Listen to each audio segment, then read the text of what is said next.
आपण पाहत आहे police news point. Police news पॉइंटमध्ये आपला हार्दिक स्वागत आहे. चला बघू आजच्या घडामोडी.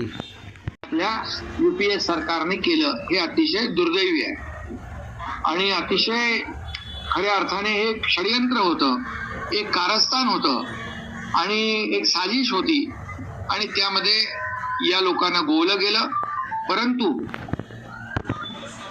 जे लोक भगवा आतंकवाद, भगवा दहशतवाद म्हणाले, त्याला न्यायालयाने एक करारा जवाब, एक चांगली मोठी चपराक आजच्या निर्णयाने दिलेली आहे. दूध का दूध पाणी का पाणी झालेलं आहे. सत्याचा विजय झालाय आणि मी म्हणेन की सत्य परेशान हो सकता है लेकिन सत्य पराजित नहीं हो सकता है. हे आजच्या कोर्टाच्या निर्णयाने निकालाने दाखवून दिले. मुंबई तपास यंत्रणा याला आव्हान देणार आहे.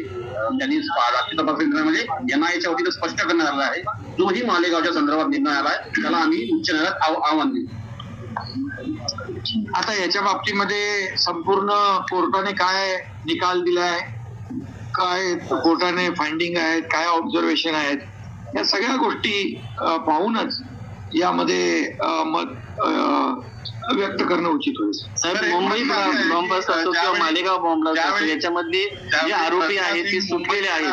तेव्हा त्यांच्या स्वागतासाठी भगवे झेंडे लावण्याचा आदेश बाळासाहेब ठाकरेंनी दिला होता.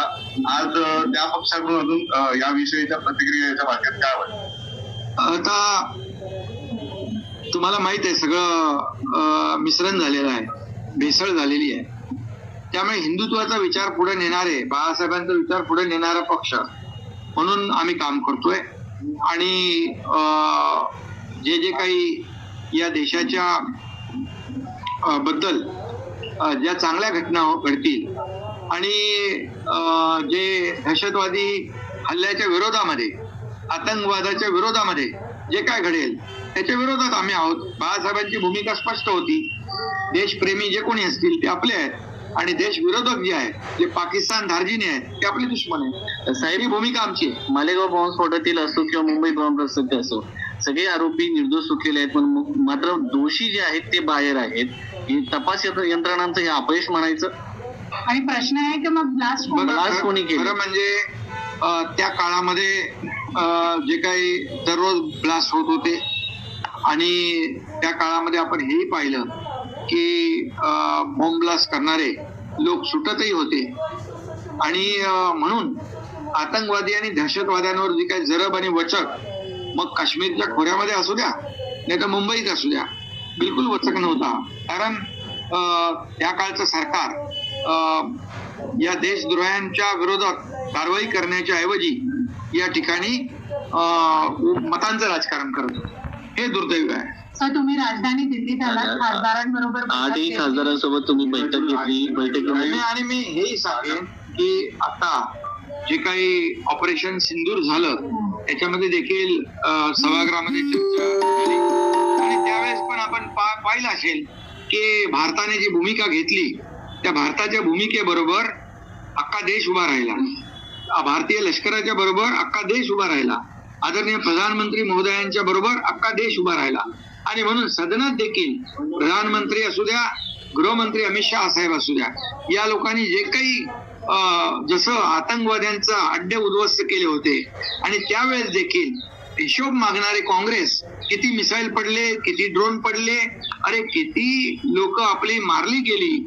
पहलगाम मध्ये, मुंबईमध्ये बॉम्ब ब्लास्ट मध्ये, सिरीज बॉम्ब ब्लास्ट मध्ये, 26/11च्या हल्ल्यात, याचा हिशोब मागण्याची हिंमत कोणी करत नाही. परंतु निर्लज्जपणे या ठिकाणी पाकिस्तानवर झालेला अटॅक बद्दल भारतीय लष्करावर प्रश्नचिन्ह निर्माण करण्याचं काम ज्यांनी केलं त्यांना देखील सदनामध्ये पाकिस्तानला तर धडा शिकवलाच. ईट का जवाब पत्थर से, खून का बदला खून से, गोली का जवाब गोले से, असं प्रधानमंत्री म्हणाले आणि घर में घुसके मारेंगे तर करून दाखवलं. आणि सभागृहात देखील ज्या लोकांनी पाकिस्तानचे गोडवे गायले, काही लोकांना पाकिस्तानमध्ये त्यांची वाहवा होताना आनंद होतोय, असे लोक जे आहेत तेही आपण पाहिले आणि त्यांना देखील सडेतोड उत्तर देण्याचं काम आपल्या मोदीजींनी दिले, गृहमंत्र्यांनी देखील दिलंय, शिवसेनेने देखील दिलेलं आहे.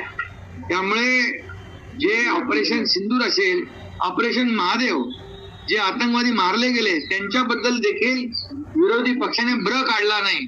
त्यांचं देखील ऑपरेशन महादेव लष्कराचं अभिनंदन करण्याचा मोठेपणा त्यांनी दाखवला नाही.